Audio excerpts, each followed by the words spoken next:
Hey, so tonight we're going to talk about something pretty wild. What if you woke up tomorrow as an American soldier fighting in World War II? Trust me, by the time we're done, you're going to be real grateful for that mattress you're lying on. Oh, and if you're enjoying these stories, I'd really appreciate a like or subscribe. Super curious where you're all listening from, so drop a comment with your location and what time it is there. Always blows my mind how people are falling asleep to this all over the world. Alright, find that cozy spot. Take a nice slow breath and just let your body sink into whatever you're lying on. We're heading back to January 1945 into the frozen forests of eastern France. So, congratulations. You just woke up in eastern France. It's January 1945 and you're absolutely freezing. Not the kind of cold where you grab another blanket. I mean, bone deep, can't feel your toes, frozen eyelashes, cold. The first thing you notice is that you're sleeping on frozen ground. Not a mattress, not a cot, just dirt that's so frozen it might as well be concrete. You've got a single wool blanket that's stiff with ice around the edges, and it's dusted with a layer of fresh snow that fell while you managed those precious few minutes of sleep.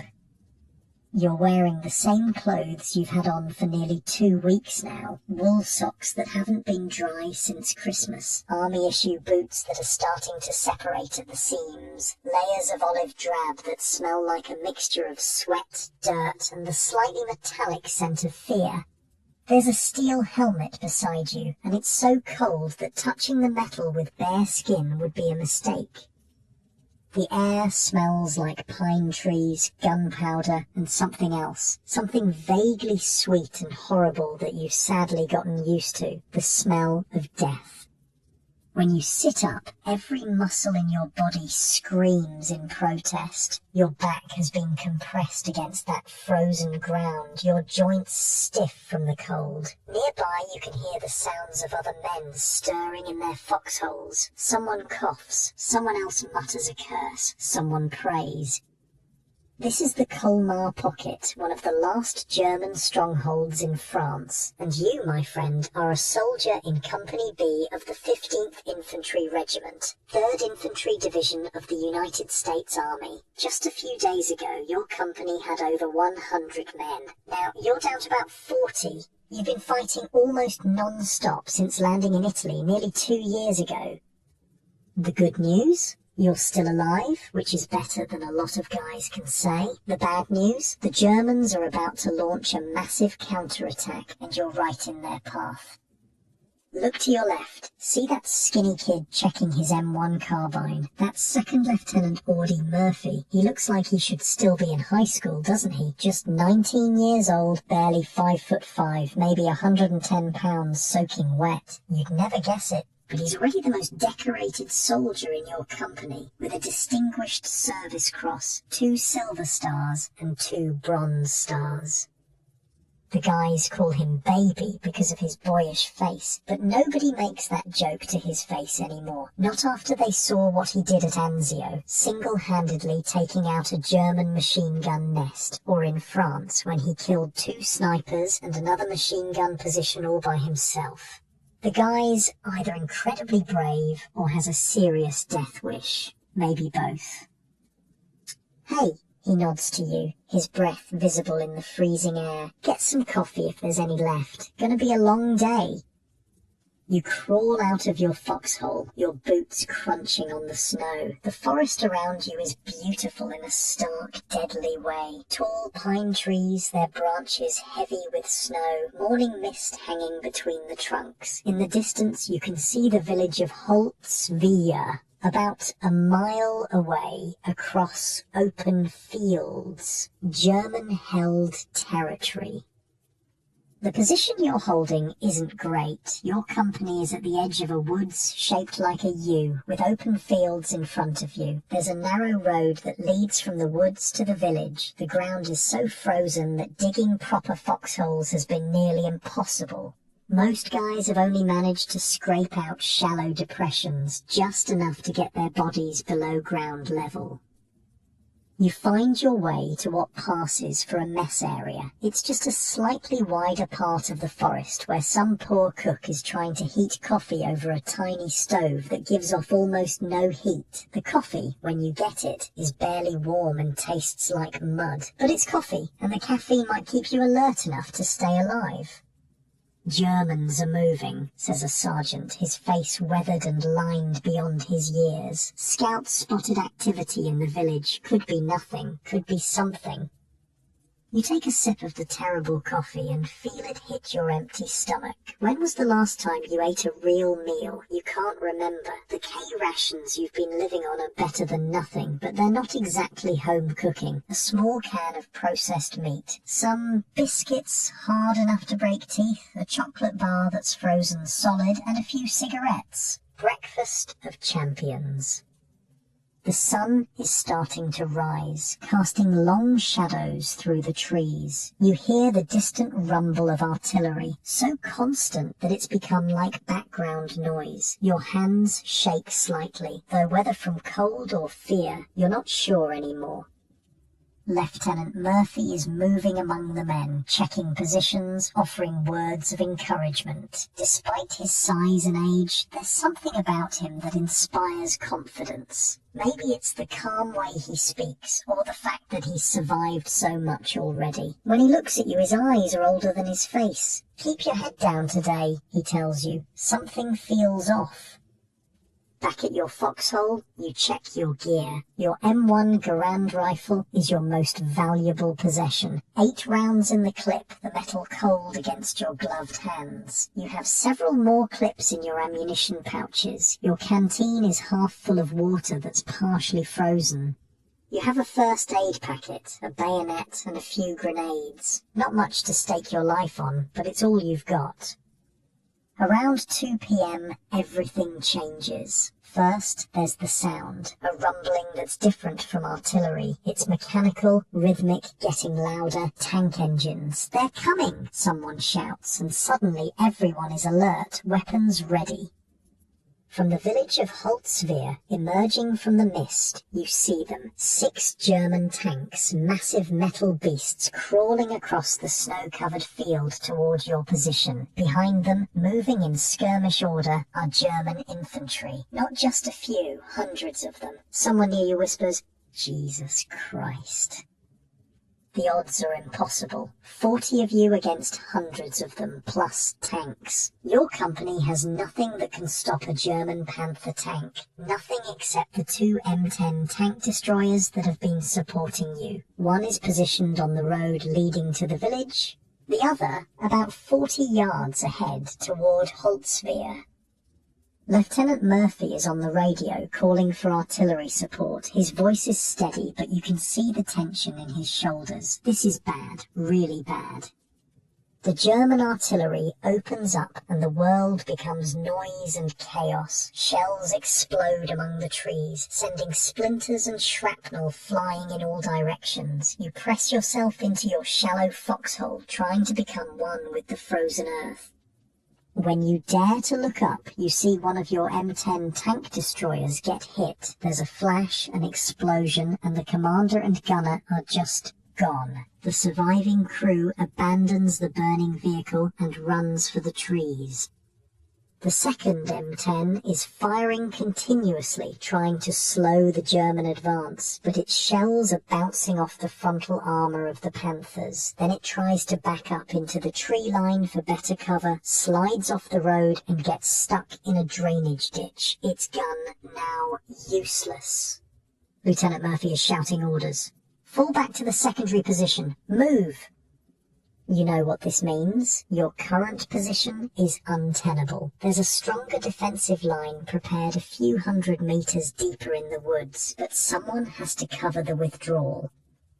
Murphy speaks into his field telephone, calling in artillery coordinates. He's standing fully exposed, directing fire on the advancing Germans. You think he must be insane, but you're also grateful that someone is keeping the Germans busy while you retreat. As you move back through the trees, staying low, you look over your shoulder. What you see stops you in your tracks.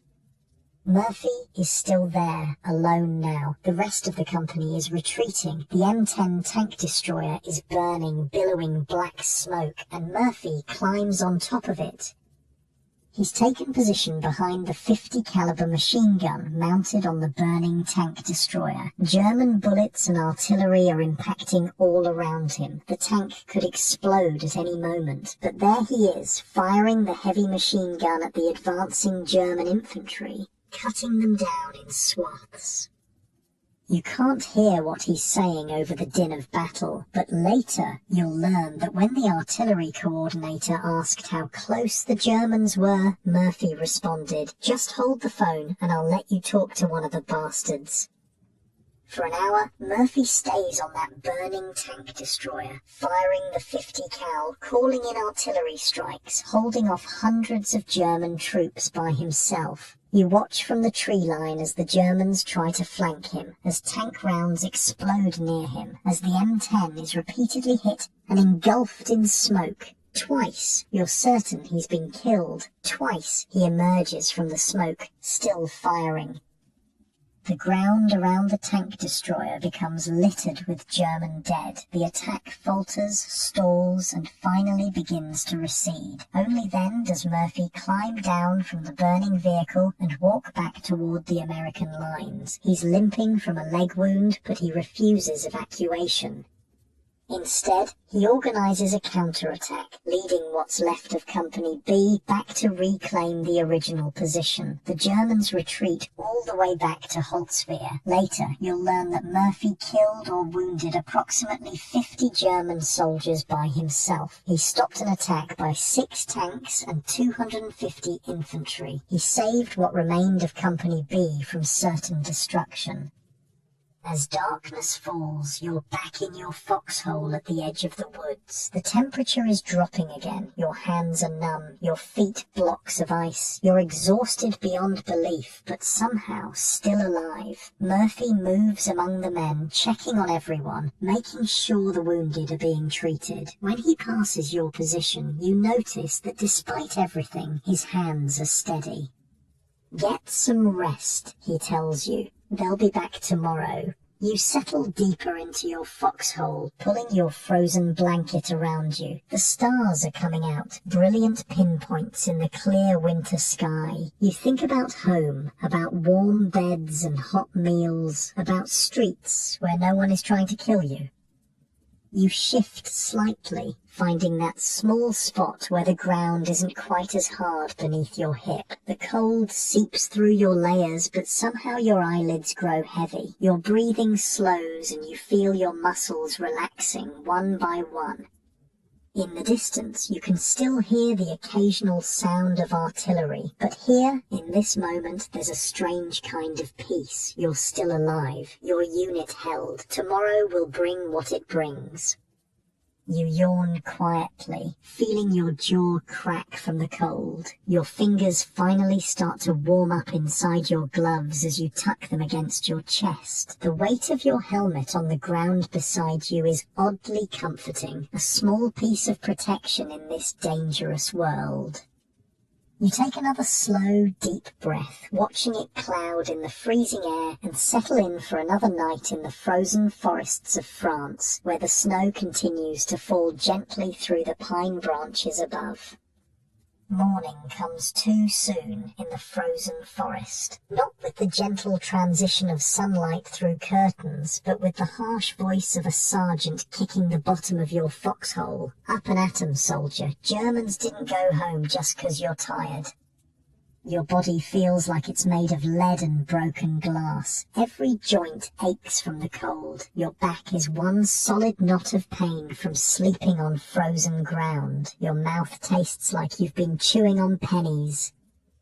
The temperature dropped even further overnight. They say it's the coldest winter in Europe in decades. You believe it. Ice has formed on the inside of your helmet where your breath froze. Your canteen is now a solid block of ice. Even your shoelaces are stiff and uncooperative as you try to tighten your boots. Around you, the other men of Company B are going through the same morning ritual, groaning as they stretch frozen limbs, cursing as they discover which parts of their equipment have frozen overnight, trying to light cigarettes with numb fingers. "Hey, pass the matches," says the guy in the next foxhole over. He's new, a replacement who arrived just 3 days ago. Jenkins or Johnson or something. They come and go so fast nowadays that you barely bother learning names. Mine are wet.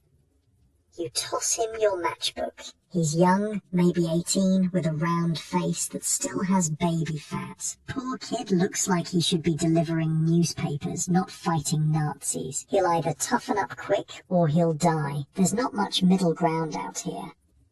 The sound of artillery starts up again in the distance. German 88s, probably. The distinctive crump, crump, crump has become as familiar as your own heartbeat. You've learned to tell the difference between outgoing and incoming. These are outgoing German shells headed somewhere else. Small mercies.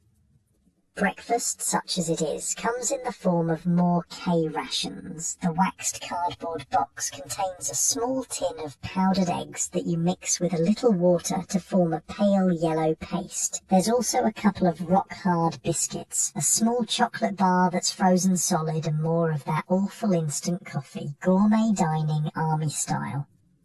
You eat mechanically, not because it tastes good, but because you need the calories. The cold burns energy faster than summer combat. Just staying warm is a battle in itself. Lieutenant Murphy appears, walking the line and checking positions. There's a bandage visible under his pant leg where he was wounded yesterday, but he moves without any obvious pain. His face is gaunt, cheekbones sharp under skin that's weathered beyond his years. He nods to you as he passes. "Any movement from the village?" he asks.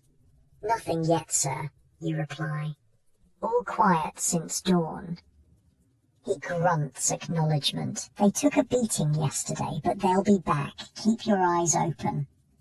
You watch him move on, speaking briefly with each man. He looks tired. Hell, everyone looks tired. But there's a quiet competence about him that inspires confidence. You've seen officers who lead from far behind the lines, who treat enlisted men like disposable game pieces. Murphy isn't like that. He's right here in the dirt with you.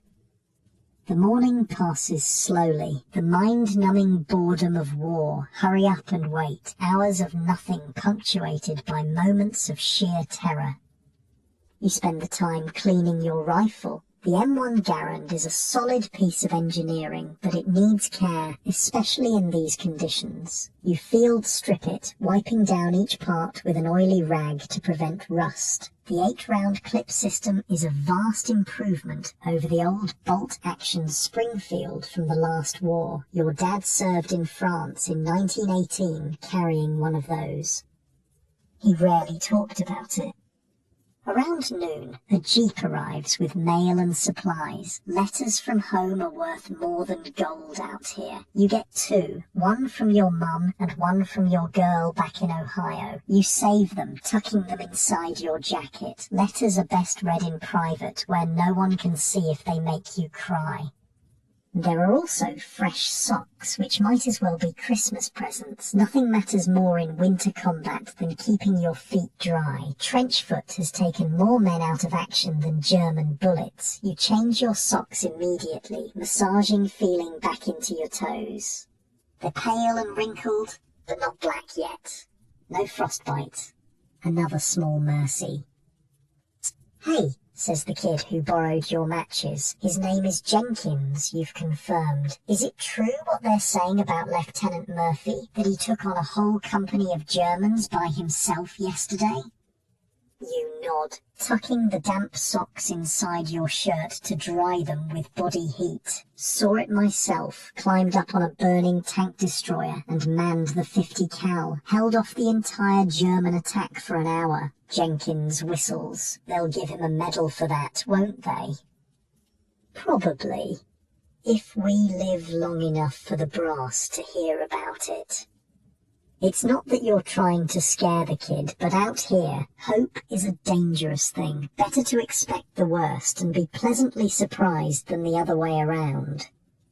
After lunch, more K-rations, this time featuring a tin of processed meat product that might generously be called ham. You're assigned to a patrol. 6 men, led by a staff sergeant named Barlow, tasked with checking the area to the north of your position for any sign of German movement. Moving through the snow-covered forest requires a specific kind of attention. Step carefully, listen constantly, watch for tracks, broken branches, cigarette butts, anything that might indicate enemy presence. The winter landscape plays tricks on your eyes. Every shadow could be a German soldier. Every rustle could be someone taking aim at you. The patrol lasts 3 hours and reveals nothing except how exhausted you all are. By the time you return to the company position, your legs feel like rubber and your lungs burn from the cold air. Lieutenant Murphy is meeting with the company's remaining officers when you get back. The faces are serious and they're studying a map spread out on the hood of a jeep. Something's happening. Word filters down through the ranks. The Germans are pulling back from the Colmar pocket. Intelligence suggests they're redeploying forces to the east to counter the Russian advance. Your regiment is ordered to push forward tomorrow to maintain pressure and prevent any organized retreat. That night, you eat your dinner K-ration, sitting on the edge of your foxhole, watching the sunset paint the snow-covered landscape in shades of pink and gold. It would be beautiful if it weren't a battlefield. Jenkins sits nearby, writing a letter home by the last of the daylight. What do you tell them? You ask. Your folks, I mean. He shrugs. That I'm fine, that it's not so bad. That the food's good, and I'm making friends. He folds the paper carefully. What else can you say? They'd just worry more if they knew the truth. You nod. Your own letters home are filled with the same gentle lies. No point in telling them about the constant fear, the cold that never leaves your bones, the men who disappear in explosions of red mist, there 1 second and gone the next. How'd you end up here anyway? Jenkins asks. You volunteer or get drafted? Volunteered December 41, right after Pearl Harbor. Seemed like the right thing to do. You chew on a piece of hard candy from your ration kit. You? Drafted August last year. Hadn't even finished high school. You're about to respond when a whistle cuts through the air, followed by the unmistakable sound of an incoming artillery shell. Your body reacts before your mind, diving into the foxhole. Jenkins follows a split second later, landing on top of you as the world explodes. The German barrage lasts 20 minutes. 20 minutes of hell, with the earth shaking and trees shattering and men screaming. All you can do is press yourself into the dirt at the bottom of your foxhole and pray that the next shell doesn't have your name on it. When it finally stops, the silence is almost as shocking as the noise was. Your ears ring. Dirt and pine needles have somehow gotten inside your clothes, your mouth, everywhere. You spit and blink, trying to clear your senses. You okay? You ask Jenkins, who's still half on top of you. He nods, his face pale in the growing darkness. Yeah, I think so. Slowly, carefully, you both peek over the edge of the foxhole. The forest has been transformed. Where there were once tall pines, there are now splintered stumps. Craters pockmark the snow. The air smells of cordite and burning wood. Voices call out in the gloom. Officers and NCOs checking on their men. You hear Murphy's voice somewhere to your left, calm and steady. Medic. We need a medic here. The cry comes from nearby. You and Jenkins scramble out of your foxhole and move toward the sound. In the adjacent position, 2 men are bent over a third. Even in the fading light, you can see that the ground around them is dark with blood.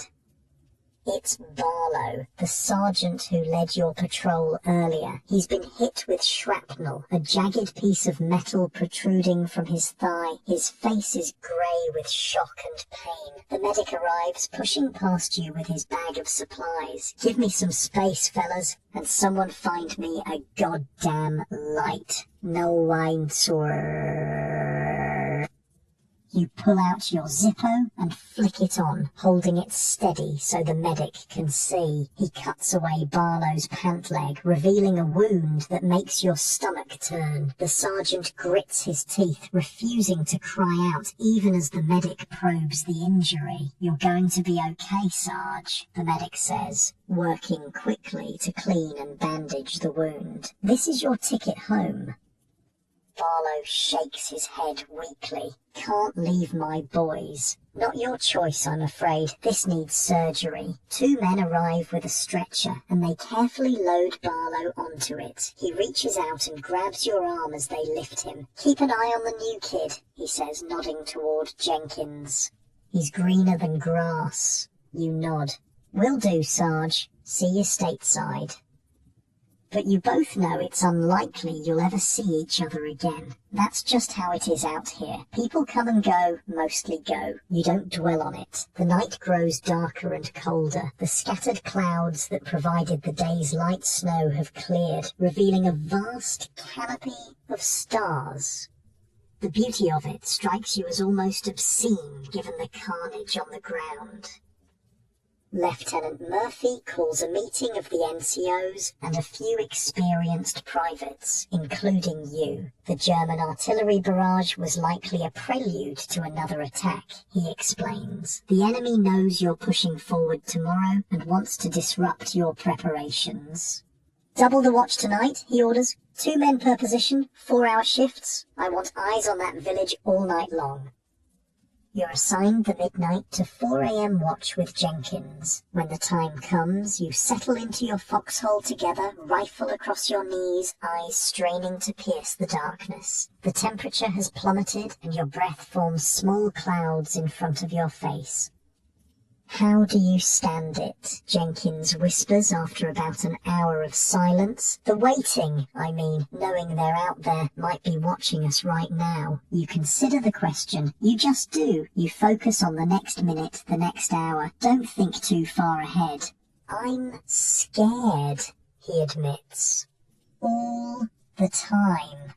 Everyone is. Only liars and crazy people say they aren't afraid out here. The conversation drops off after that. The cold makes talking an effort, and anyway, you need to listen more than you need to chat. The night is alive with small sounds, the creak of frozen branches, the distant rumble of vehicles, the occasional pop of a flare illuminating the no man's land between your position and the village.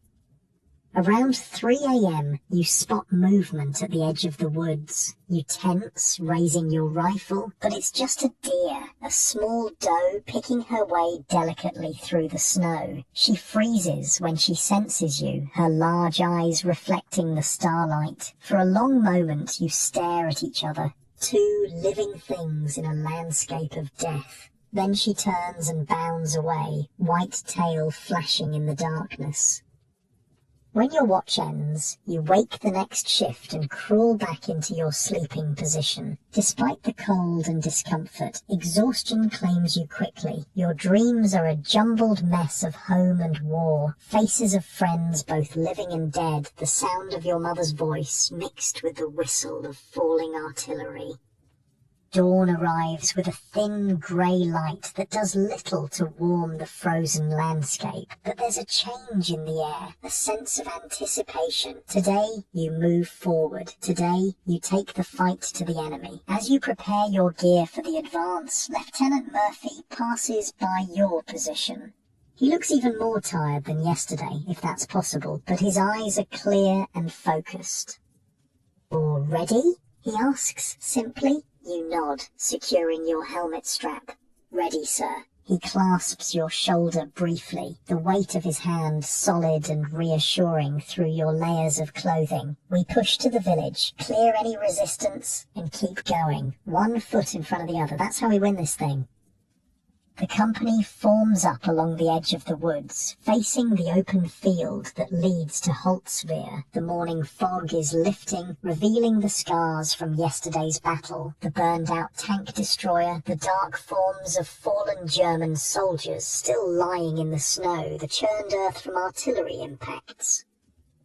You check your rifle one last time, making sure a round is chambered. Beside you, Jenkins is doing the same, his movements mechanical, face set in a mask of determination. He catches your eye and gives a small nod. He's terrified, but he'll move forward anyway. That's courage. Right there. The signal comes down the line. It's time. You take a deep breath of the cold air, feeling it fill your lungs. Your heart is pounding, but your hands are steady. You've done this before, you'll do it again, one foot in front of the other, like Murphy said. As you step out from the tree line into the open field, the rising sun breaks through the clouds, illuminating the snow in a dazzling display of light. For just a moment, it's breathtakingly beautiful. Then you're moving forward, boots crunching through the frozen crust, rifle at the ready. You shift slightly, adjusting your weight as you walk. The rhythm of marching forces your muscles to warm up, to loosen. Your breathing falls into a steady pattern, in through the nose, out through the mouth. Nice and easy, that's it. One step and then another, moving toward whatever comes next. The morning light growing stronger with each passing minute. The village of Holtzwehr looms ahead, a cluster of stone buildings with red tile roofs, now partially covered with snow. Smoke rises from a few chimneys. It looks almost peaceful from a distance, like something from a Christmas card. It's hard to believe it's full of Germans trying to kill you. The advance across the open field is the most vulnerable part. 200 yards of exposure with nowhere to hide. Lieutenant Murphy has called in artillery support to suppress any German resistance, but artillery is never precise. The shells land with thunderous impacts, kicking up fountains of snow and dirt around the village perimeter. You move in short rushes. 5 men go forward while others provide covering fire. Then another group moves up, leapfrogging toward the objective. The weight of your gear, rifle, ammunition, grenades, canteen, first aid kit, entrenching tool, feels heavier with each step through the knee-deep snow. Halfway across, the Germans open up with machine gun fire. The distinctive rattle of the MG-42, Hitler's buzzsaw the men call it, cuts through the air. Bullets snap overhead and kick up snow around your feet. You dive forward, pressing yourself into a shallow depression in the ground. "Contact front!" someone shouts unnecessarily, as if the bullets weren't announcement enough. Next to you, Jenkins is flat on his belly, eyes wide with fear. You've been here before, but this is his first time under direct fire. You can see the panic rising in him. "Keep your head down," you tell him. "When I say move, we go together. 3 o'clock direction, toward that fallen tree." "Got it?" He nods, not trusting himself to speak. You wait for a pause in the firing, then tap his shoulder. "Move." Both of you scramble up and sprint toward the fallen tree trunk about 15 yards away. The machine gun opens up again, but you're moving targets now, harder to hit. You slide into cover behind the tree just as bullets thunk into the wood. Jenkins is breathing hard, more from fear than exertion. "Jesus Christ," he gasps. "You're okay," you tell him. "Just keep moving forward. That's all you got to do." All along the line, the company is doing the same dance. Rush, take cover, provide suppressing fire for others, rush again. It's agonizingly slow progress, but it's progress. Murphy is up ahead with the lead element, directing the advance. Even from a distance you can pick him out, not by his size, which is unimpressive, but by how he moves. Deliberate, focused. He points, gestures, and men respond instantly to his commands. Natural leadership. The artillery has done its job. Several buildings at the edge of Holtzwihr are damaged, and the German fire is becoming sporadic rather than sustained. You make another rush forward, closing the distance to the first buildings. Urban combat is its own special hell. The village consists of about 30 buildings clustered around a small central square. Each one could hide snipers, machine gun nests, or troops waiting to ambush you. Each window is a potential firing position, each doorway a possible death trap. You clear buildings in teams of 4. One man kicks in the door, 2 enter with weapons ready, covering different sectors, while the 4th provides security outside. It's a dangerous, nerve-wracking process. The first house you enter with Jenkins and 2 other men is a small farmhouse. The interior is freezing cold but shows signs of recent occupation. Dirty dishes on the table, beds that have been slept in, a pot of something unidentifiable, now frozen solid, still sits on the stove. "Where are the civilians?" Jenkins asks, looking around at the abandoned home. "Evacuated, if they're lucky," you reply, "or hiding in cellars, or dead. This place has changed hands 3 times in the last month." You continue through the village, building by building. Some are empty. In others you find German soldiers, sometimes alive and fighting, sometimes wounded, occasionally dead from the artillery barrage. The wounded are treated according to the rules of war, their weapons confiscated, and they're sent to the rear under guard.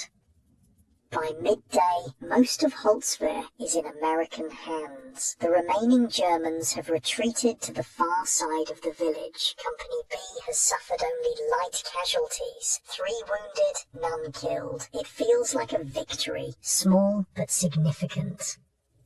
You and Jenkins find yourselves in what was once a bakery. The ovens are cold, but the faint smell of bread still lingers. Your stomach growls in response. When was the last time you had fresh bread? Months ago, at least. "Think there's anything to eat in here?" Jenkins asks, rummaging through cupboards. "Doubt it. Germans would have taken anything edible." But he persists, and to your surprise, discovers a jar of preserved cherries hidden behind some flour sacks. The 2 of you sit on the floor and pass the jar back and forth, eating the sweet fruit with your fingers. It's the most delicious thing you've tasted in weeks. "Should we share?" Jenkins asks, mouth red with cherry juice. You consider it for a moment, then shake your head. "Spoils of war, kid. Enjoy it while you can." Through the window, you can see other soldiers moving through the village, securing positions, setting up machine guns at strategic points. Lieutenant Murphy is conferring with the other officers in the village square. Maps are spread out on the hood of a jeep that somehow made it this far forward. After finishing the cherries, you join a group assigned to check the church at the centre of the village. It's a small stone building with a modest steeple, probably 100 years old or more. The heavy wooden door is partially open. Inside, the church is dim and quiet, illuminated only by what sunlight filters through stained glass windows. The air smells of candle wax and ancient stone. Pews are arranged in neat rows, and a simple altar stands at the front. It seems untouched by the war raging outside its walls, except for the bodies. In the front pew, an elderly couple sits side by side, hands clasped together. From behind, they might be praying, but when you approach, you see the small, neat holes in the backs of their heads, execution style. "Why?" Jenkins asks softly. "They were just old people." You've seen this before. Collaborators, maybe, or suspected of helping the Americans, or just in the way. Doesn't take much reason in war. The sight sobers everyone. This is what you're fighting against. Not just an army, but the kind of thinking that makes executing old people in a church seem reasonable. You help carry the bodies outside for proper burial when time permits. The ground is too frozen to dig graves now, but someone covers them with a tarp and weighs it down with stones. By late afternoon, the company has established a defensive perimeter around Holt's rear. Machine guns are positioned to cover all approaches. Foxholes and fighting positions are dug where the ground allows it, or improvised behind walls and in ditches where the earth is too frozen. The Germans will likely counterattack, and you need to be ready. You're assigned to a two-man position at the northeast corner of the village, in what was once a garden. A low stone wall provides some cover, and you've managed to scrape out a shallow depression behind it. Jenkins is your partner again. The kid seems to have attached himself to you, like a duckling, imprinting on the first thing it sees. As the winter sun begins to set, casting long blue shadows across the snow, Lieutenant Murphy makes his rounds, checking positions. He stops at yours, crouching down beside the wall. "How's the ammo situation?" he asks. "6 clips for the M1, 2 grenades," you report. "Jenkins has about the same." Murphy nods. "Should be getting a resupply tonight, but make it last just in case. Any movement out there?" "Nothing yet, sir." He studies the open field beyond the village, his eyes narrowed. "They'll come from the east, most likely. Forest provides cover for their approach. Keep your eyes open." After he moves on, Jenkins turns to you. "You think we'll hold this place?" You consider the question. "We'll try. That's all we can do." The temperature drops rapidly as darkness falls. The clear day gives way to a night of brutal cold. Your breath forms crystals on your scarf. Any exposed skin quickly becomes numb. You and Jenkins take turns on watch, one sleeping for an hour while the other keeps lookout. Sleep, when it comes, is fitful and unsatisfying. You dream of warmth, of home, of a bed with actual sheets. You wake to Jenkins shaking your shoulder, his face ghostly in the moonlight. "Your turn," he whispers.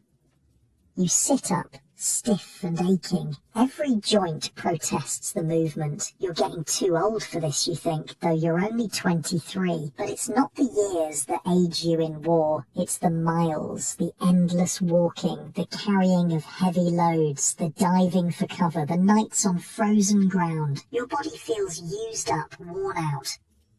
Taking your position at the wall, you scan the darkness beyond. The moon is nearly full, casting enough light to see the field and the edge of the forest beyond. Nothing moves except occasional swirls of snow blown by the wind. The silence is complete, broken only by the soft sounds of your own breathing.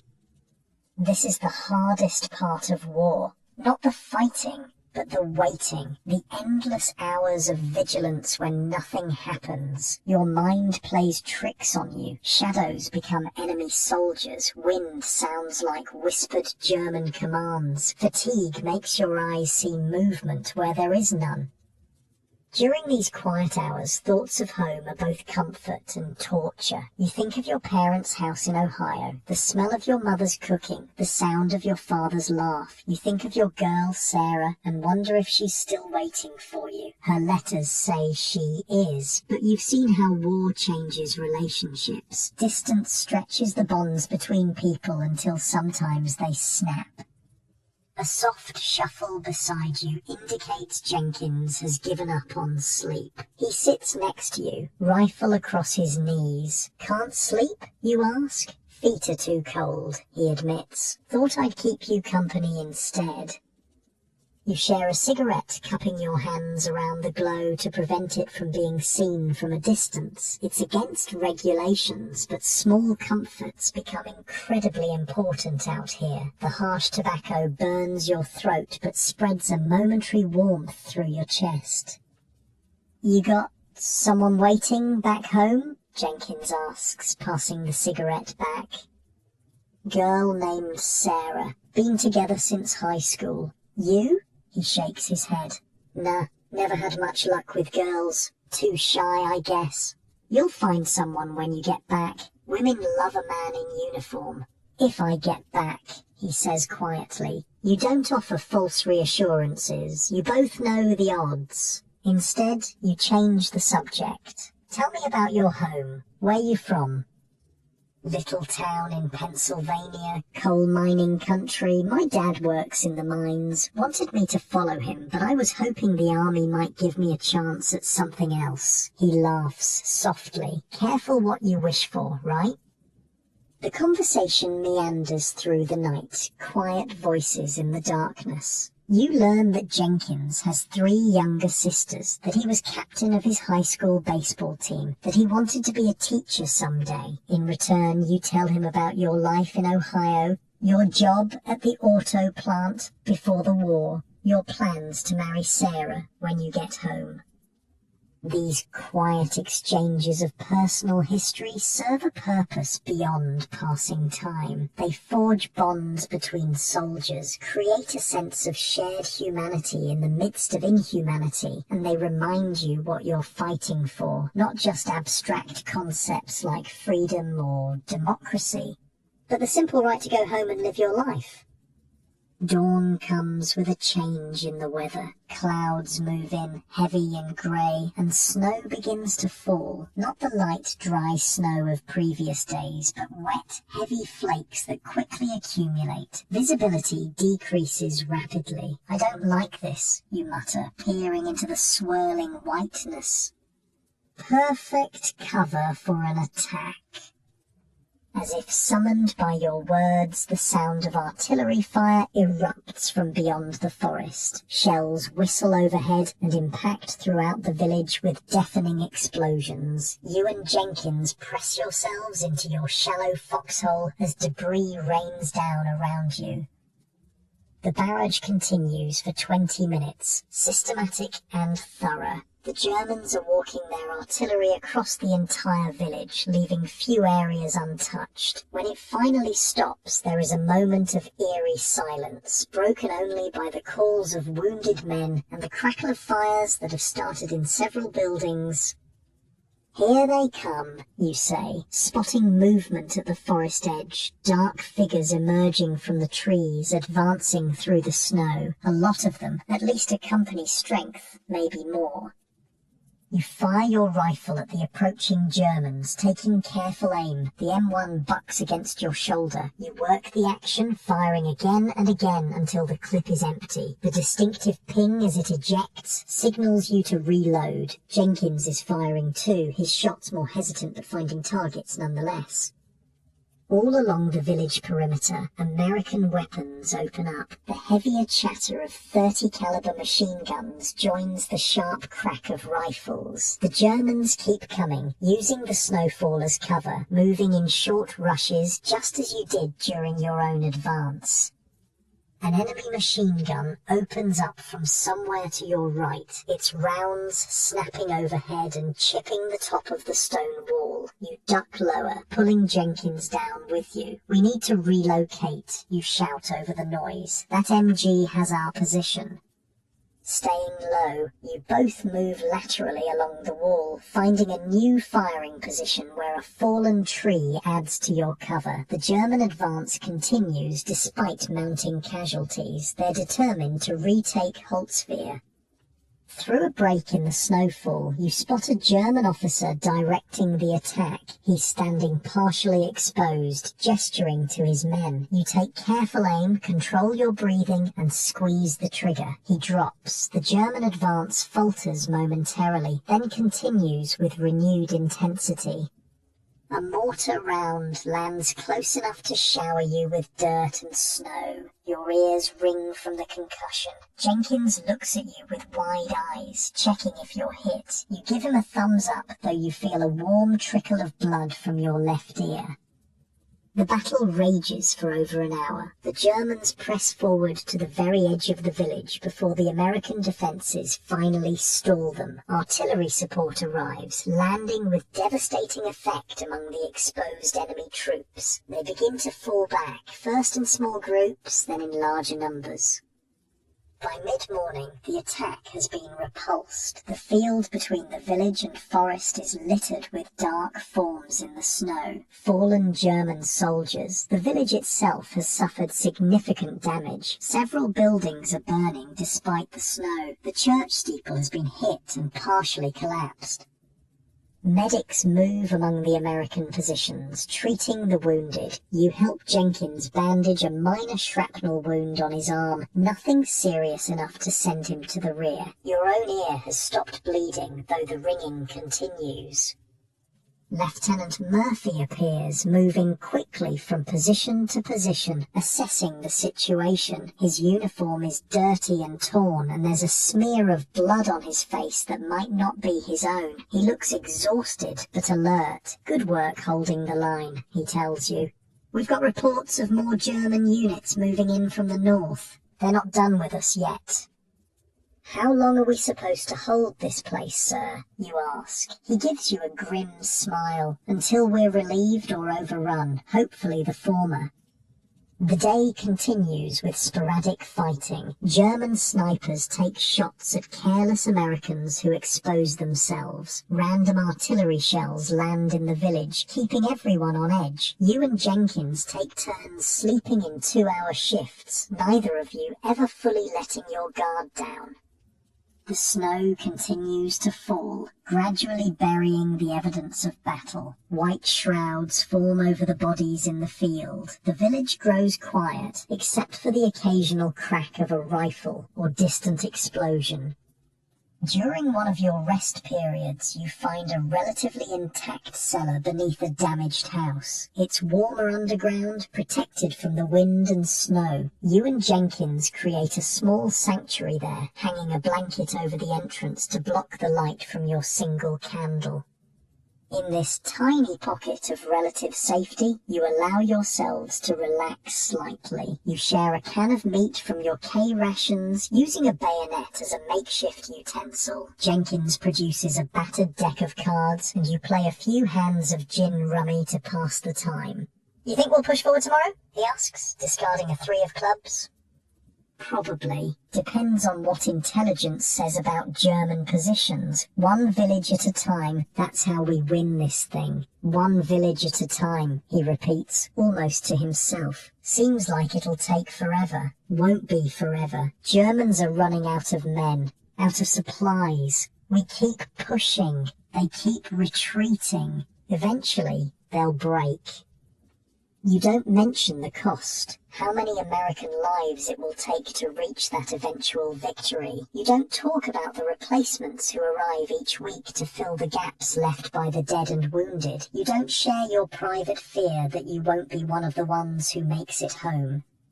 When darkness falls completely, you return to your defensive position. The snow has stopped and the clouds have cleared, revealing a sky filled with stars. The temperature plummets again. The cold seeps through your layers, making your fingers stiff on your rifle. Sometime after midnight, in the darkest hours, you hear a soft sound from Jenkins. At first you think he's talking in his sleep, but then you realize he's crying, trying to muffle the sound with his sleeve. You pretend not to notice. Crying isn't uncommon out here, especially among the newer men. The constant fear, the exhaustion, the cold, the homesickness. It builds up until something has to give. Better to let it out quietly in the darkness than to break when it matters. After a while, he stops and wipes his face with a gloved hand. "Sorry," he whispers. "Nothing to be sorry for," you reply. "Get some rest. I'll wake you if anything happens." He settles back, his breathing gradually steadying. You keep watch over him and the dark landscape beyond. Guardian of this small moment of vulnerability, the weight of your rifle is familiar and reassuring in your hands. The night stretches on, star-filled and silent. In the distance, an occasional flare illuminates the sky, briefly turning the snow-covered landscape silver before fading. Your breath forms clouds that drift away on the gentle wind. Despite the cold and danger, there's a strange peace in these quiet hours. You feel your muscles gradually relaxing as you settle into the rhythm of the watch. Your breathing slows and deepens. The tension in your shoulders begins to ease, bit by bit.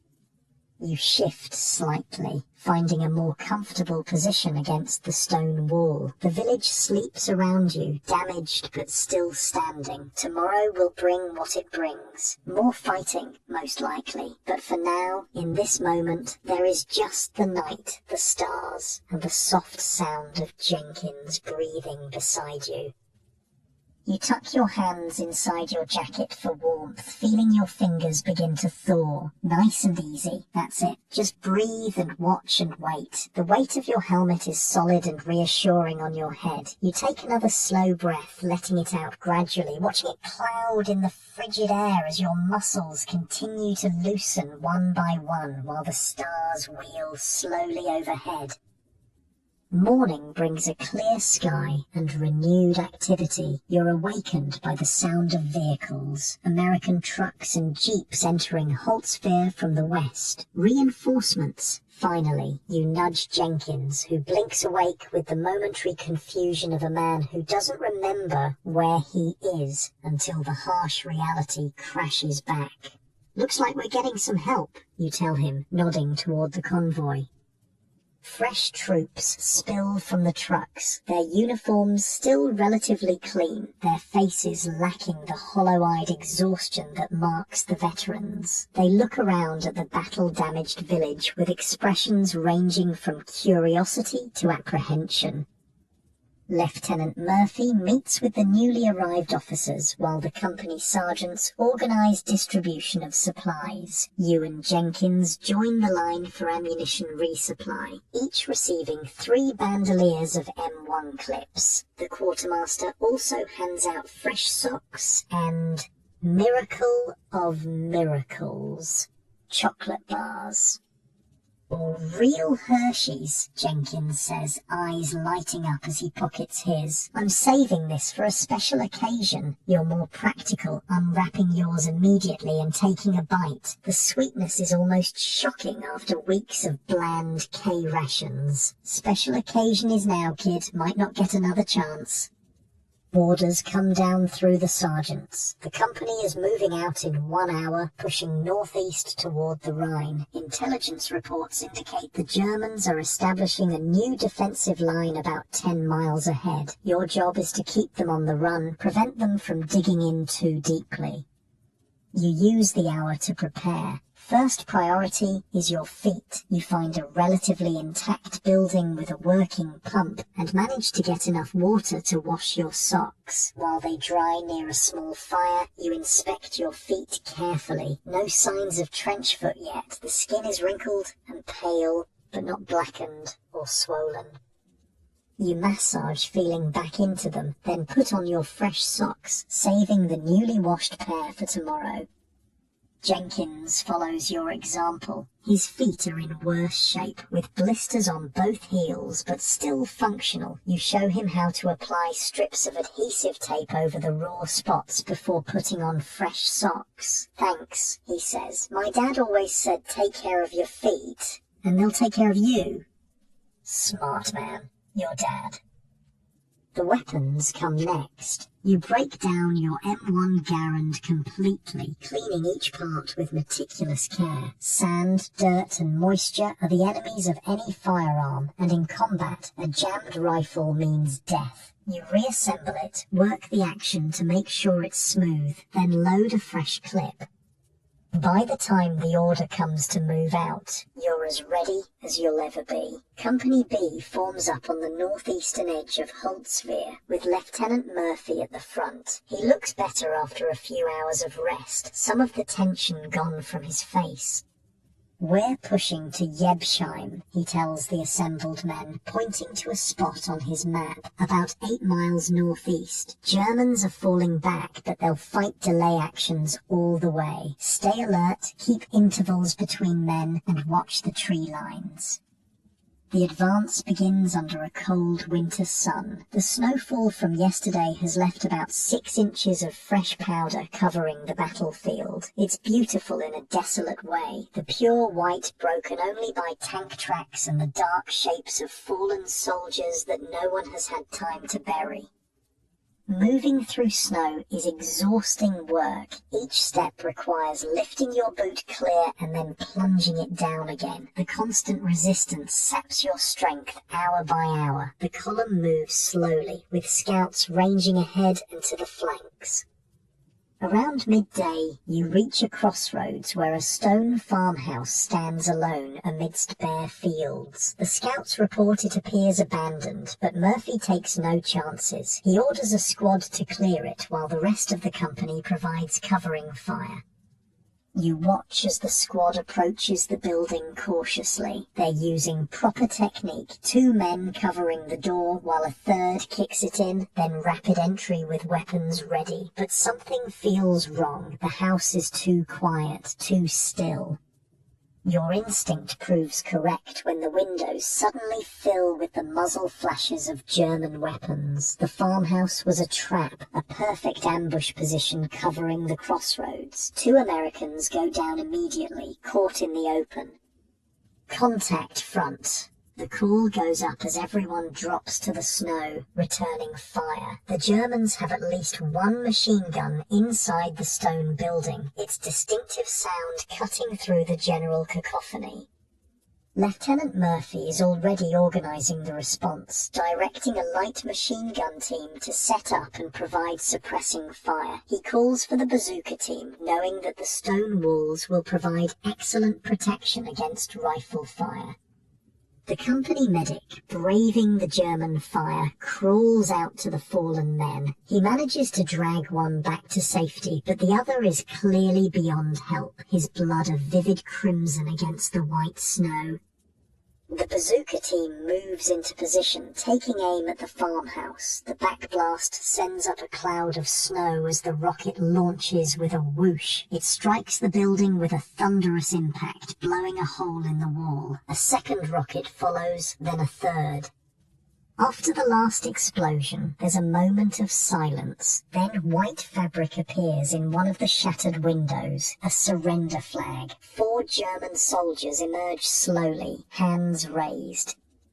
They're young, not much older than Jenkins, with the gaunt faces of men who've been on short rations for too long. Their uniforms are worn and patched, lacking the quality of earlier German equipment. As they're searched and disarmed, one of them speaks halting English. "War is over for us," he says, not meeting your eyes. "Better to live." You feel no hatred for these men, just a weary recognition. They're soldiers doing their job, same as you. Had the circumstances been reversed, you might have been the one surrendering.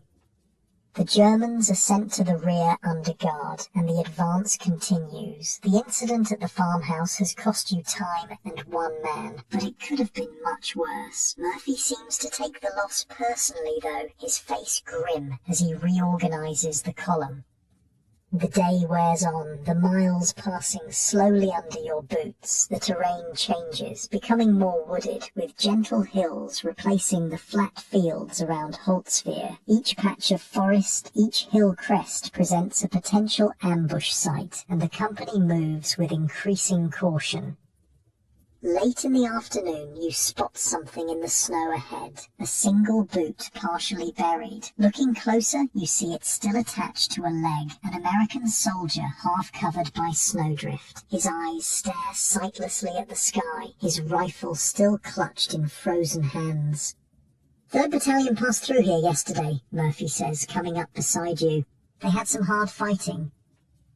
You kneel and check the dead soldiers' dog tags. James Mitchell from Tennessee, someone you've never met, yet bound to you by the uniform you share. You close his eyes and cover his face with his scarf, the small dignity you can offer. "Should we bury him, sir?" Jenkins asks.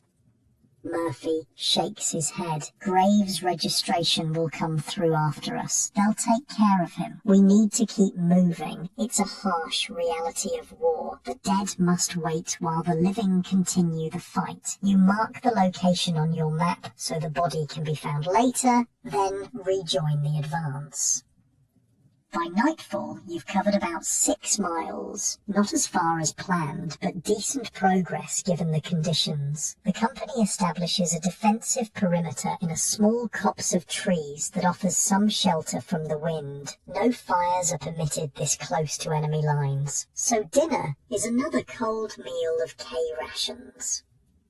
As darkness settles, so does the cold, even more intense than previous nights. The temperature must be well below 0. Your canteen freezes solid within an hour. Your breath forms ice crystals on your scarf and collar. Even blinking becomes painful as moisture freezes on your eyelashes.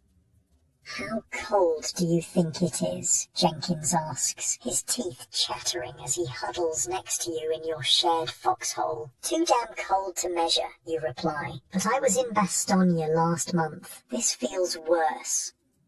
To conserve body heat, you sit shoulder to shoulder, sharing a single blanket draped over both of you. It's not enough, but it's better than nothing. Sleep comes in brief snatches, interrupted by the need to move, to stamp your feet to keep blood flowing to your extremities. Around midnight, snow begins to fall again, big fat flakes that accumulate quickly. Within an hour, there's a fresh 3 inches covering everything. It actually helps with the cold, providing an insulating layer over your foxhole, but it also reduces visibility to near 0. Perfect conditions for a German counterattack. It comes just before dawn, when human resistance is at its lowest ebb. First, the mortars, dozens of shells raining down on your position with terrifying accuracy. The Germans have had time to register their fires on this location.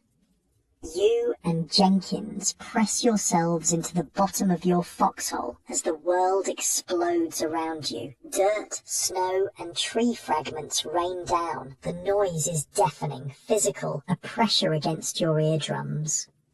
Then, through the falling snow, dark figures appear. German infantry, dressed in white winter camouflage, moving forward in the wake of the mortar barrage. They're hard to spot, ghostly shapes in the swirling snow.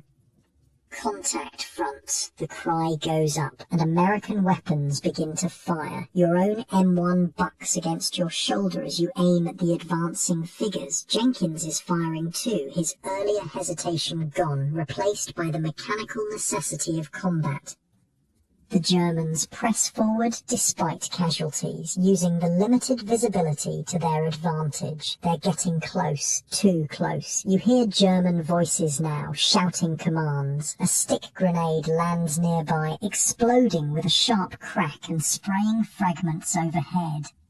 "Running low," Jenkins says, slapping his ammunition pouches. You toss him one of your bandoliers. "Make 'em count." The fight becomes confused, chaotic.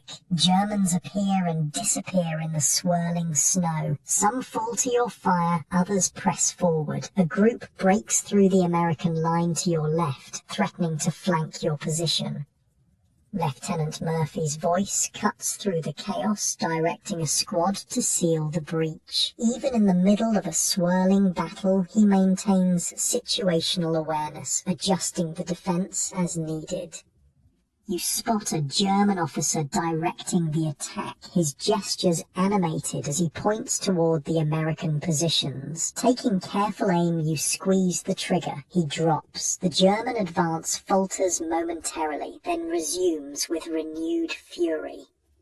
A machine gun opens up to your right, American, from the sound. Its steady chatter cuts through the German ranks, forcing them to seek cover. Murphy has positioned his assets well, creating interlocking fields of fire. For 20 minutes, the battle rages at close quarters. You fire until your rifle becomes too hot to touch, despite the freezing air. Jenkins does the same. The snow around your position is churned and blackened by explosions, littered with brass casings and discarded equipment. Then, as suddenly as it began, the German attack breaks. The remaining white-clad figures withdraw, dragging their wounded with them. They fade into the swirling snow like ghosts, leaving only their dead behind. In the sudden quiet, you can hear wounded men calling for medics, both American and German voices, united in pain if nothing else. The company medics move forward, treating the injured regardless of uniform. Jenkins slumps back against the side of the foxhole, his face streaked with dirt and powder residue. "That was close," he says, voice shaking slightly. "Too close," you agree, checking your ammunition. You're down to your last clip. Lieutenant Murphy moves along the line, checking positions, reassuring the men. When he reaches your foxhole, you can see the strain on his face, though his voice remains steady. "Good work holding the line," he says. "We've got reports they're pulling back to Yebsheim. We'll push forward once it's light enough to see." "Ammunition's running low, sir," you report. "Resupplies coming up. Should be here within the hour." He pauses, looking at Jenkins. "You okay, Private?" Jenkins nods, straightening up. "Yes, sir. Ready to move." Murphy claps him on the shoulder. "Good man." As he moves on, Jenkins looks at you with something like wonder. "Lieutenant remembered my name. He makes a point of knowing his men," you tell him. "It's why we'd follow him anywhere." The sky gradually lightens, though the snow continues to fall. The battlefield reveals itself in the growing light, a landscape transformed by violence. Shell craters pockmark the ground, trees stand shattered, their splintered trunks pointing accusingly at the sky. Dark shapes lie half buried in snow, some moving faintly, others eternally still. The promised ammunition resupply arrives, carried forward by a squad from the support company. You receive 2 bandoliers of M1 clips and a few grenades. There's also a thermos of hot coffee, a luxury that seems almost obscene in its normalcy. You and Jenkins take turns sipping the steaming liquid, feeling warmth spread through your bodies for the first time in days. It's a small pleasure, but out here, small pleasures are all you have. The company reorganizes for the advance. Casualties have been relatively light. 3 killed, 7 wounded badly enough to be evacuated. Others with minor wounds choose to stay with the unit. Among infantrymen, there's an unspoken code. You don't leave your buddies unless you absolutely can't continue.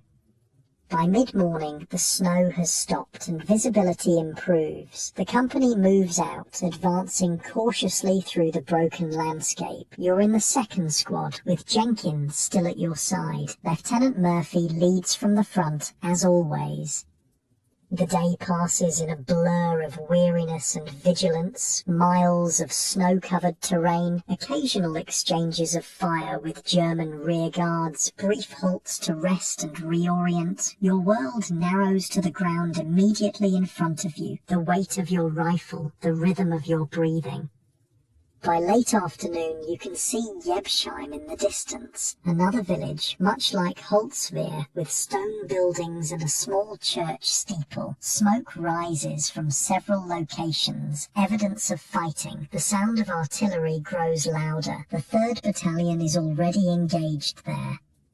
Company B halts in a wooded area about half a mile from the village. Lieutenant Murphy gathers the squad leaders for a briefing, while the rest of you take the opportunity to rest. You sit with your back against a tree, massaging feeling back into your feet. Jenkins collapses beside you, so tired he can barely keep his eyes open.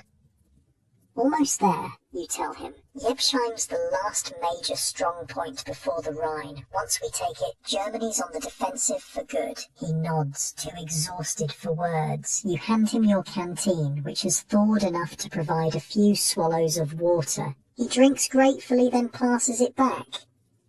The brief rest ends all too soon. The squad leaders return with orders. Company B will support 3rd Battalion's attack on Yebsheim, moving in from the southwest while they press from the west. H hour is 1800, just before dusk.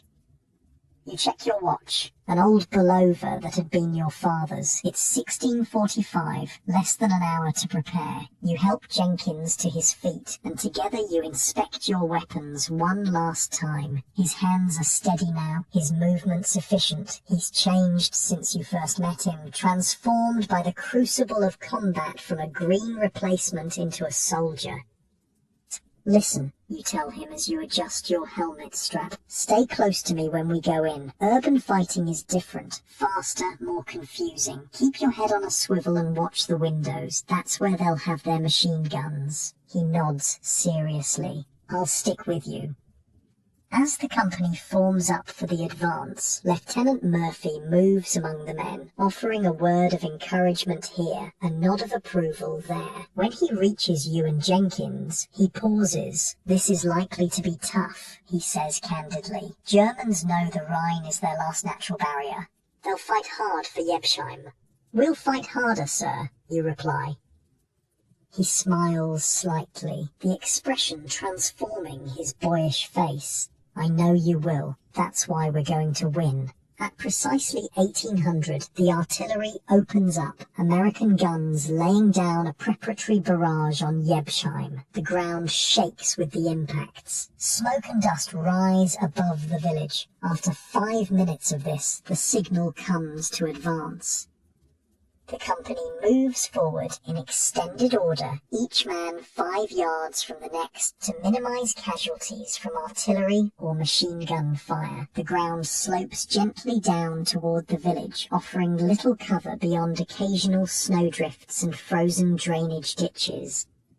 Halfway to the first buildings, the Germans open up with machine guns. Their fire is disciplined, sweeping back and forth across the American line. Men drop to the snow, some hit, others taking what cover they can find. You and Jenkins dive into a shallow ditch, pressing yourselves into the frozen earth. Crawl forward, you shout over the noise. Use the ditch for cover.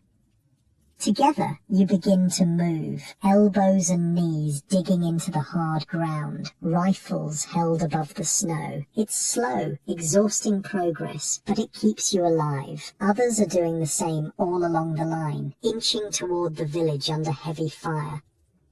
Lieutenant Murphy is directing a machine gun team to set up and provide covering fire. He seems to have no concern for his own safety, moving from position to position, completely exposed at times. You've seen this before, his apparent disregard for danger that borders on recklessness, but is actually calculated risk-taking. The sun is setting now, the light fading rapidly. In the growing darkness, muzzle flashes stand out starkly against the buildings of Jebsheim. The American advance continues, relentless despite casualties. This is what infantry does, absorbs losses and keeps moving forward. You reach the outskirts of the village as full darkness falls. The first buildings loom ahead, their windows dark and ominous. Street fighting is about to begin, the most dangerous kind of combat, where death can come from any direction. Lieutenant Murphy gathers a group of men, including you and Jenkins. We need to clear these buildings one by one, he says, his voice calm despite the bullets snapping overhead. 4-man teams, standard procedure. I'll take the first house. Davis, you're with me. Johnson and Williams, you too. You feel a moment of relief that you and Jenkins aren't in the first team, followed immediately by shame at the thought. Murphy catches your eye, and there's understanding there. He knows. He's felt the same fear, the same relief, the same shame. Second team follows 1 minute after we enter, he continues. That's you, Richards. Take Jenkins, Miller and Thompson. Clear the building to the right of ours. You nod, accepting the responsibility. Yes, sir. Murphy checks his watch. Synchronize now. We go in exactly 3 minutes. Those 3 minutes stretch endlessly as you prepare. You explain the procedure to Jenkins again, making sure he understands his role. Second man in, covering the left side of each room while you take the right. Miller and Thompson will secure the rear and provide backup. Remember, speed and violence of action, you tell him. Move fast, shoot first, ask questions later. Anyone inside is assumed hostile until proven otherwise. His face is pale in the darkness, but his jaw is set with determination. I'm ready. At the designated time, Murphy's team moves forward. They approach the first building, a 2-story stone house with shuttered windows. Murphy signals and Davis kicks in the door. They enter rapidly, weapons at the ready. The sound of gunfire erupts from inside almost immediately. You count the seconds, then signal your own team forward. The next building is similar, possibly a small shop with living quarters above. Its door is already partially open, which puts you instantly on alert. Could be a trap. Drawing a grenade from your belt, you pull the pin and toss it through the doorway. The explosion is deafening in the confined space. Before the dust settles, you're through the door, Jenkins right behind you. The front room is empty except for scattered furniture and the debris from your grenade. You move quickly to the next room, covering the right side as Jenkins takes the left. It's a kitchen, also empty, though a pot still sits on the cold stove. Miller and Thompson secure the ground floor while you and Jenkins head upstairs, moving carefully on the creaking wooden steps. At the top is a small landing with doors leading to what must be bedrooms. The first room is empty. The second contains an elderly German couple, huddled together on a bed, terrified by the sounds of battle and your violent entry. You lower your rifle slightly. Nicht schießen, the old man pleads. Don't shoot. We're in Zivilisten, his wife adds. We are civilians. You use your limited German to tell them to stay put, that you're not here to harm non-combatants. They nod vigorously, clearly willing to agree to anything that keeps them alive. The rest of the house proves empty of any military threat. You station Thompson to watch the civilians, while the rest of you continue clearing the building, checking closets, under beds, anywhere a soldier might hide. Outside, the sounds of battle continue. House by house, building by building, the village is being cleared. It's slow, dangerous work. Occasionally, the night is split by the sound of grenades or the longer bursts of automatic weapons fire. Flares illuminate the scene sporadically, casting harsh white light and deep shadows that make the familiar strange and threatening. After clearing your assigned building, you regroup outside. Murphy's team has secured their objective as well, though Davis has a minor wound from flying debris. We keep moving, Murphy orders. Next block of buildings, same teams. And so it goes. Through the long night, the pattern repeats. Approach, enter, clear, secure. Some buildings are empty, others contain civilians, terrified and cowering. A few hold German soldiers who either fight to the death or surrender when they realize their position is hopeless. By dawn, about half of Jebsheim is in American hands. The Germans still hold the northern section, centered around the church. They've established a strong defensive position there, with machine guns covering the approaches and snipers in the bell tower. Your team has been fortunate so far, suffering no casualties despite several close calls. Jenkins has performed well, his initial nervousness replaced by a focused determination. You find yourself proud of him, of how far he's come in just a few days. As the sky lightens, revealing a clear winter day, Lieutenant Murphy calls a halt to allow the men to rest and resupply. The company establishes a temporary command post in a relatively intact building near the center of the secured area. Ammunition is distributed, the wounded are treated, and cold rations are consumed with the mechanical actions of men too tired to even taste what they're eating. You find a corner to sit in, your back against a wall, rifle across your knees. Jenkins joins you, his face streaked with dirt and sweat despite the cold. He offers you a cigarette, and you accept gratefully, cupping your hands around the match flame. "How long do you think it'll take to clear the rest?" he asks, gesturing toward the northern part of the village where occasional shots still ring out. You exhale a stream of smoke, considering. "Another day, maybe 2, depends on how stubborn they are." He nods, looking thoughtful. "And after that?" "We keep going. All the way to Berlin, if that's what it takes." The conversation drops off as exhaustion claims you both. You don't quite sleep. That would be dangerous even here. But you drift in a twilight state, aware of your surroundings but detached from them. Your muscles gradually relax, one by one, the tension of combat seeping away for these few precious moments of rest. Jenkins's head droops against your shoulder, his breathing deepening. You let him sleep, keeping watch with half-lidded eyes. Around you, other men do the same, grabbing moments of rest where they can. Lieutenant Murphy moves among them, checking on everyone, making sure the wounded are cared for, that ammunition is distributed fairly. Despite having been awake and fighting as long as anyone, he shows few signs of fatigue beyond a slight stiffness in his movements. When he reaches your position, he crouches down beside you. "Get some rest while you can," he says quietly. "We move again at noon." You nod, too tired for words. He places a hand briefly on your shoulder, a gesture of understanding and support, then moves on to the next group of men.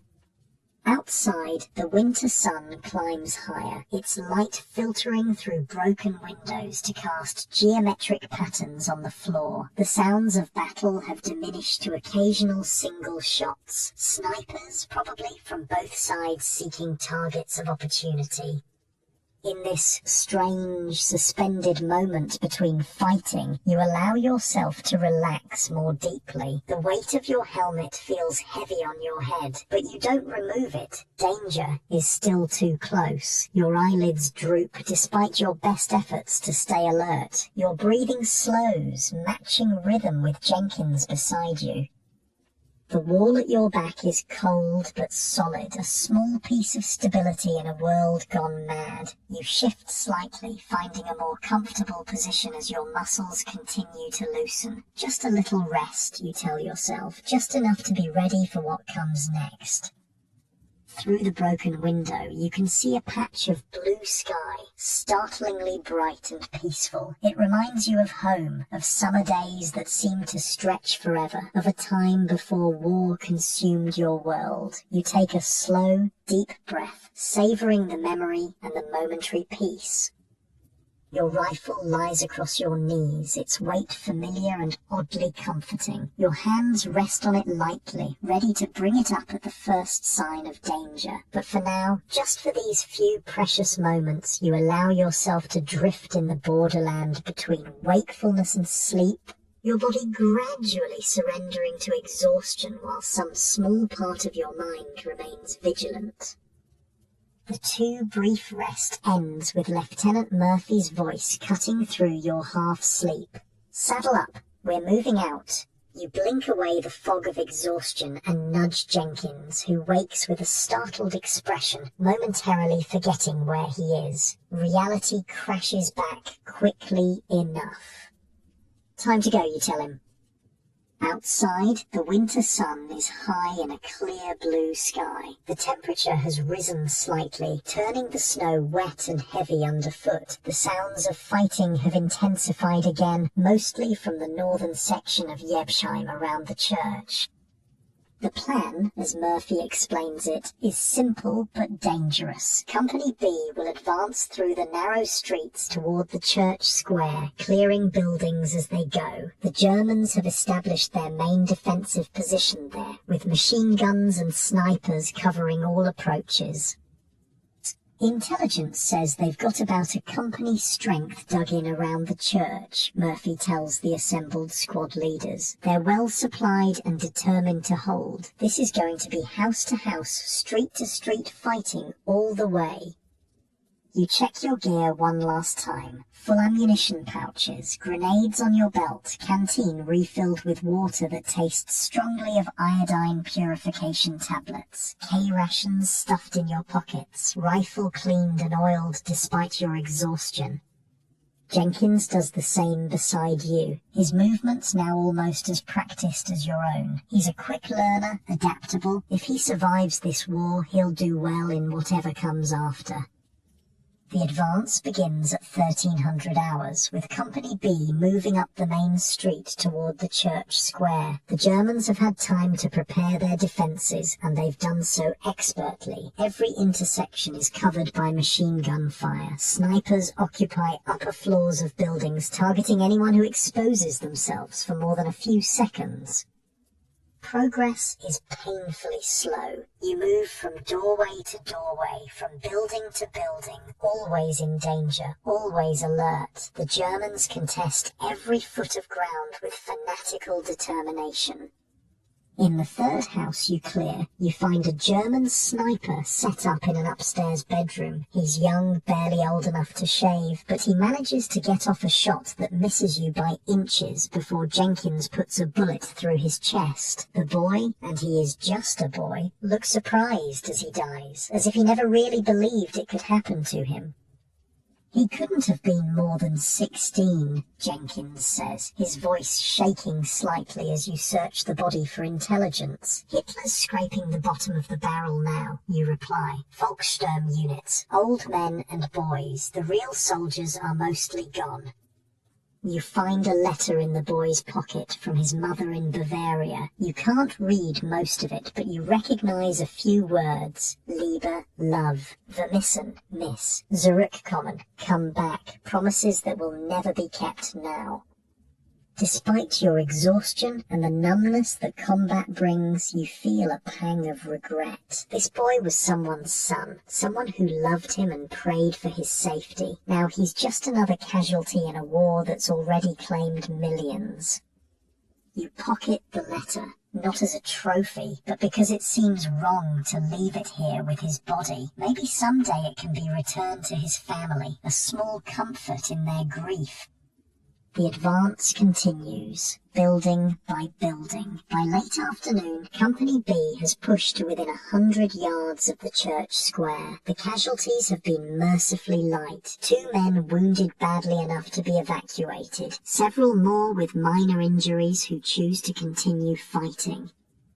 Lieutenant Murphy calls a halt at the last row of buildings before the open square. The church is clearly visible now, its stone walls pockmarked by artillery impacts, its steeple damaged but still standing. German machine gun positions are set up around its perimeter, behind sandbags and rubble. Moving across that open space would be suicidal. We need to flank them, Murphy says, studying the situation through his binoculars. Richards, take your squad through these buildings to the right. See if you can find a position to enfilade their machine guns from the side. You nod, gathering your squad. 8 men, including Jenkins. The buildings, Murphy indicated, are a row of connected shops with apartments above, their rear walls backing onto an alley that might provide covered approach to the flank of the church square. Moving through the buildings is dangerous. Close quarters work. Each doorway, each room could hide enemies. You proceed methodically, clearing as you go, communicating with hand signals to maintain silence. In the third building, you find what you're looking for, a second-floor window that offers a clear view of the German positions from the side. Their machine guns are all oriented toward the main approach, leaving their flank relatively exposed. You set up your squad's Browning automatic rifle, manned by Private Wilson, at the window. The bar is a powerful weapon, capable of laying down substantial suppressive fire. The rest of the squad takes positions at other windows, ready to support the attack. Using your field telephone, you report the situation to Lieutenant Murphy. We're in position, sir. Clear field of fire on their right flank. Ready when you are. Good work, comes his reply. Stand by. Artillery support in 5 minutes, then we go.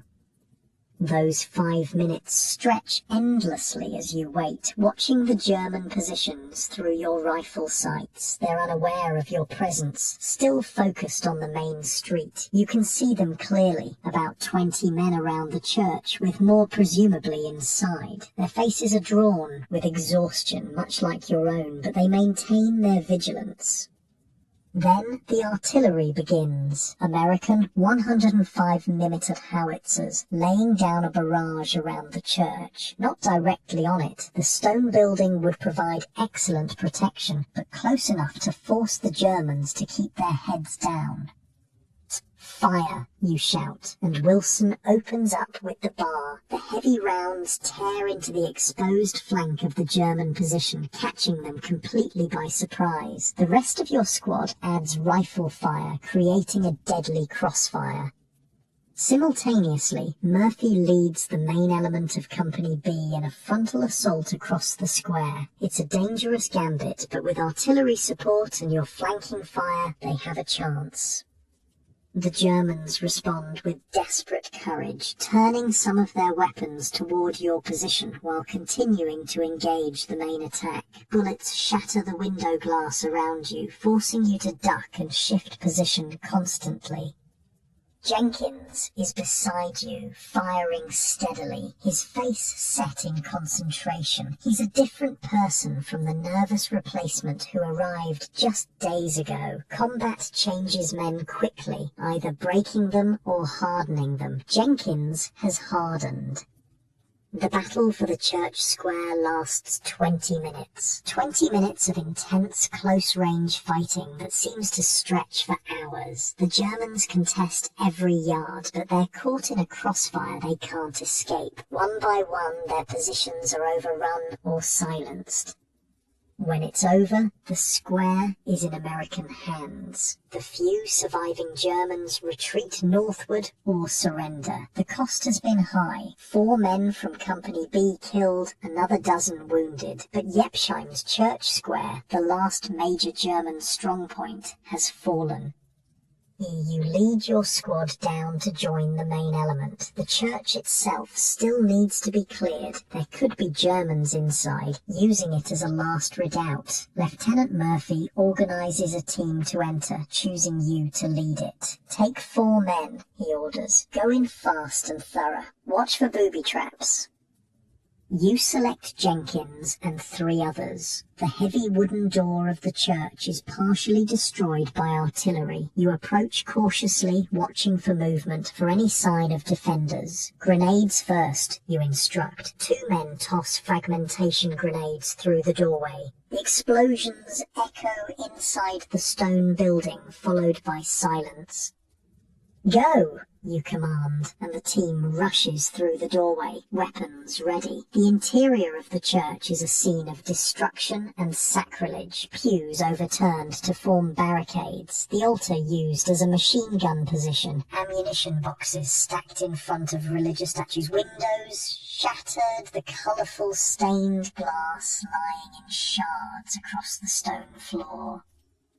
But there are no defenders. Only the dead. 3 German soldiers lie among the debris, victims of the grenades or earlier artillery. The rest have fled or surrendered.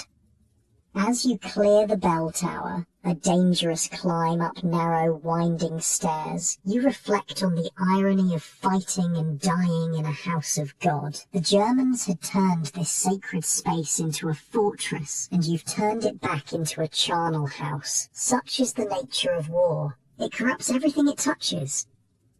From the top of the tower, you can see the entire village and the surrounding countryside. To the north, the last German units are retreating toward the Rhine, harried by American artillery. To the south and west, the American forces are consolidating their gains, setting up defensive positions, treating the wounded.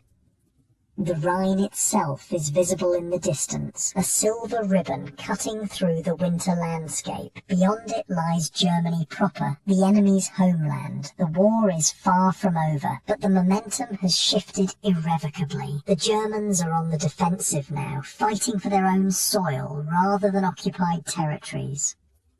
You descend to report to Lieutenant Murphy. "Church is clear, sir. Good observation point from the tower." He nods, studying his map. "Good work. Get your men some rest. We'll hold here tonight. Push on toward the Rhine tomorrow." The remainder of the day passes in the mundane tasks that fill the intervals between fighting. Ammunition is redistributed, the wounded are evacuated, defensive positions are established in case of counterattack, rations are consumed without enthusiasm but with the knowledge that they're necessary fuel. As darkness falls, the temperature drops again, though not as severely as previous nights. You find shelter in a partially damaged house near the church square. The roof has a hole from artillery fire, but the walls are intact, and there's a fireplace where a small, carefully shielded fire provides welcome warmth. Jenkins sits beside you, cleaning his rifle with mechanical precision. His face in the firelight looks older, the boyishness fading under the stresses of combat and constant vigilance. "Do you think we'll make it?" he asks suddenly. "All the way to the end, I mean." You consider the question, poking at the fire with a stick. Some of us will, some won't. That's just how it is. Those aren't great odds. Better than they were a year ago. Germans are running out of everything. Men, materials, time. They're fighting on their home ground now, which makes them dangerous, but they can't win. They know it. We know it. It's just a matter of how long it takes, and how many more have to die before they accept it. He nods, reassembling his rifle with practiced movements. "If I make it, I'm going to be a teacher like I planned. Tell kids about all this. Make sure they understand what it cost." "That's good," you say. "Someone needs to remember." The conversation drifts as exhaustion claims you both. Jenkins wraps himself in a blanket and falls asleep sitting up, his back against the wall. You maintain watch a while longer, staring into the dying embers of the fire, lost in thoughts of home and what awaits after the war, if you survive to see it. Eventually, sleep becomes unavoidable. You arrange your gear within easy reach, place your helmet beside you, and settle into the least uncomfortable position possible. The sounds of the village at night drift through the damaged roof, occasional shots in the distance, the murmur of men on watch, the creak of buildings settling.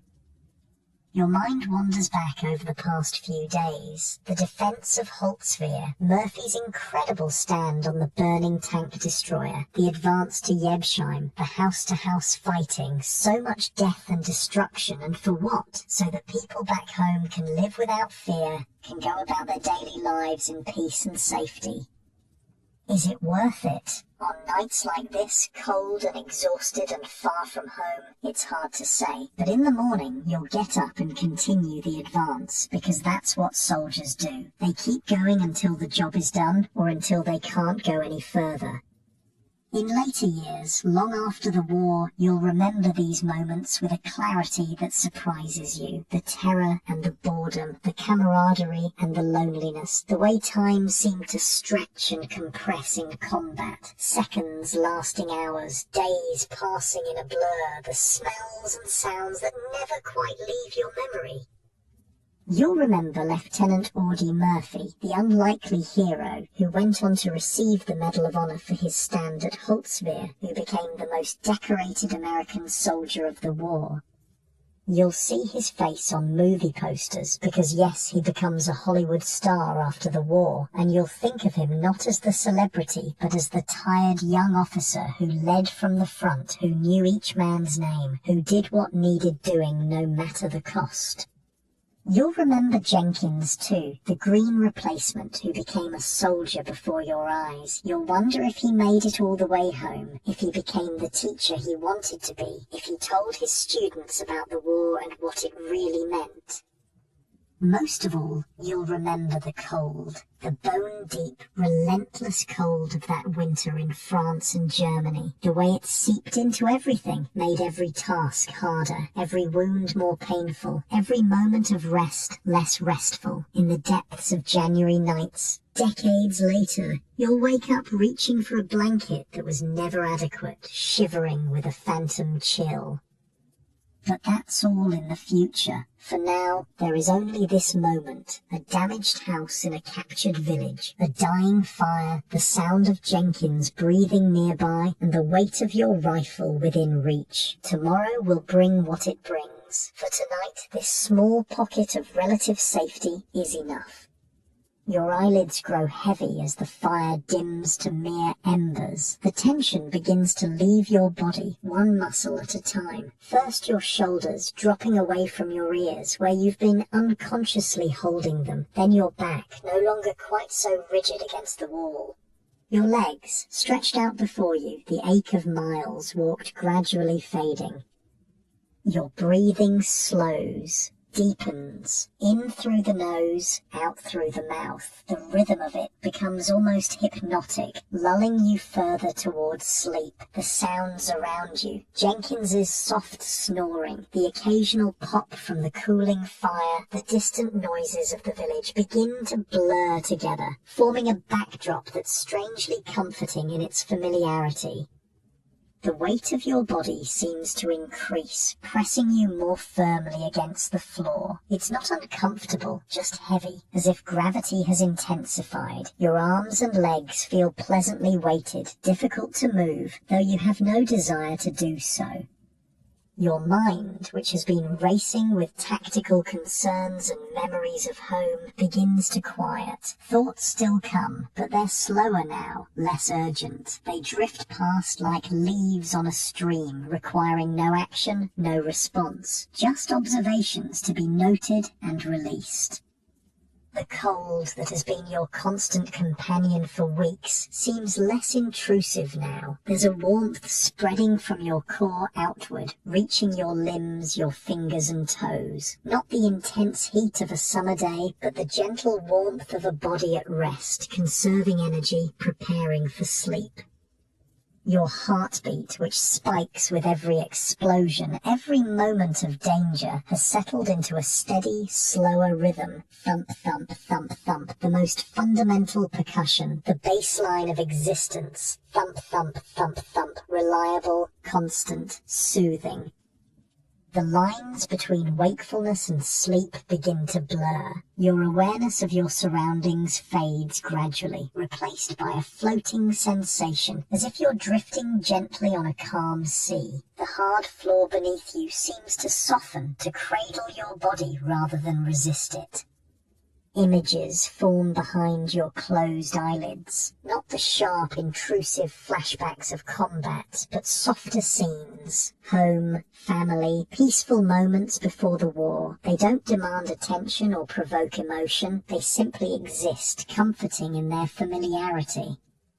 The weight of your helmet beside you, the presence of your rifle within reach, the knowledge that others stand watch while you rest, all combine to create a bubble of security, however temporary, however illusory. For this moment at least you are safe. You can surrender to sleep.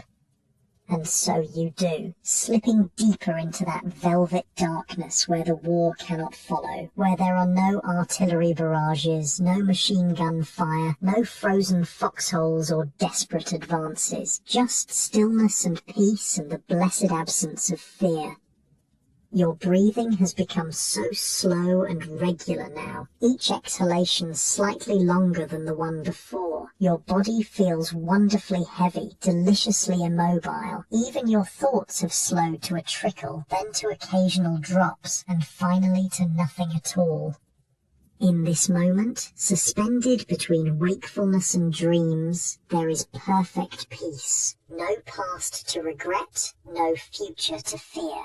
Just now, just this, just the gentle flow of breath and the steady beat of your heart and the comforting weight of exhaustion finally claiming its due. Sleep comes, not as a dramatic plunge, but as a gradual submersion, a sinking into depths that welcome and enfold you. The last flicker of conscious thought acknowledges that tomorrow will bring more fighting, more danger, more cold. But that is tomorrow. Tonight there is only rest, deep, complete, healing rest. And as you drift into that final surrender, one last image forms, not of war, but of home, of peace, of a world where young men don't huddle in frozen foxholes or clear shattered villages, house by house. A world worth fighting for, worth surviving for. Sleep now, soldier. Sleep deeply and without dreams. The watch is kept. The perimeter is secure. Tomorrow's burdens will wait for tomorrow's strength. Tonight there is only this perfect stillness, this complete release, this blessed descent into the healing dark.